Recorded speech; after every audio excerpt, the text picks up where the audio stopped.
Good evening. I'm still reporting on the Clintons. Wikileaks founder Julian Assange says his next release of Clinton emails will be more damaging than the last. Assange was interviewed on Britain's ITV network 2 weeks ago by Robert Preston, ITV's political editor. Unfortunately, Preston kept interrupting Assange, or much more useful information could have been disseminated. However, what Assange did manage to say is very interesting. We have upcoming leaks in relation to Hillary Clinton, which is great. We actually have Wikileaks has a very big year. But some of the ones that have not yet come into the public domain, you are planning to put out.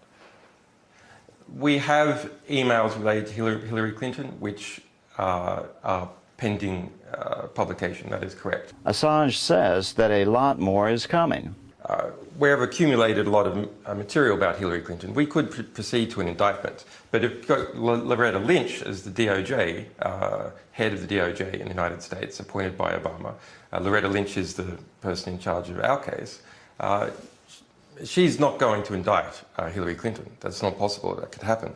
He says that not only are more emails coming, but implies that new information on the Clinton Foundation is coming as well, which experts have always believed will be the source of much more damaging evidence of criminal activity. There's very strong material, both in the emails and in relation to the Clinton Foundation. Perhaps the most interesting response was that Assange believes Trump would be better for freedom of the press issues. What you are saying and what you've been publishing hurts Hillary Clinton. Would you prefer Trump to be president?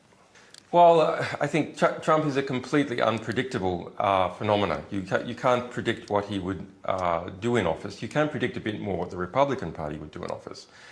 From my personal perspective, well, you know, the emails we published show that Hillary Clinton is receiving constant updates about my personal situation. She has pushed for the prosecution of Wikileaks, which is still in train. So we do see her as a bit of a problem for freedom of the press more generally. Assange now reveals that future revelations will show that Clinton overrode Pentagon generals on the Libya situation time and time again, and the result was just what the generals predicted. ISIS would take over the country.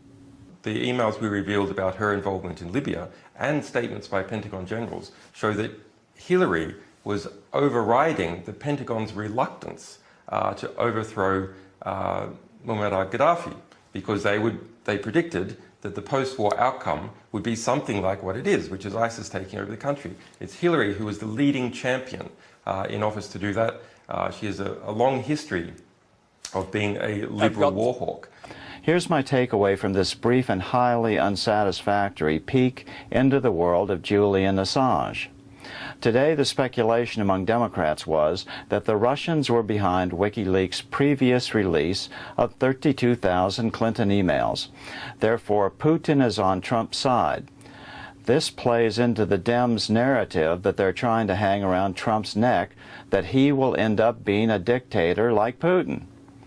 Well, Hillary, you're one to talk. You and Obama have done a pretty darn good job of overriding the rule of law, and that, my friends, is the very definition of dictatorship. However, Putin may not be the driving force behind WikiLeaks' bulk email dumps. As we now know, it wouldn't take too much hacking power to crack into an email system run by the Democrats.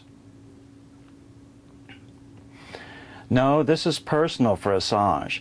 Clinton is after him personally, and so he naturally is going to do everything he can possibly do to keep her from gaining more power.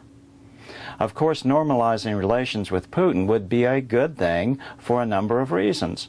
Number one, it would ease the growing fears of the Eastern European nations, which worry that Putin may be trying to swallow them up again in the near future.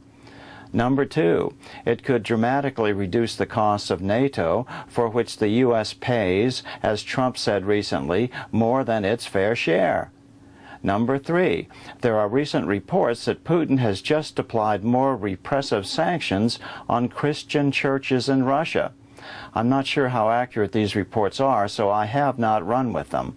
However, Putin responds to being under pressure with paranoia. That's not good for the home team in any way, shape, or form. And number 4, one thing is for sure. If Putin and Trump trusted each other and reached a deal, that would be good for everyone except the invaders. Only if the West unites can the effects of World War III, which are slowly ramping up now, be minimized. I'm still reporting from Washington. Good day.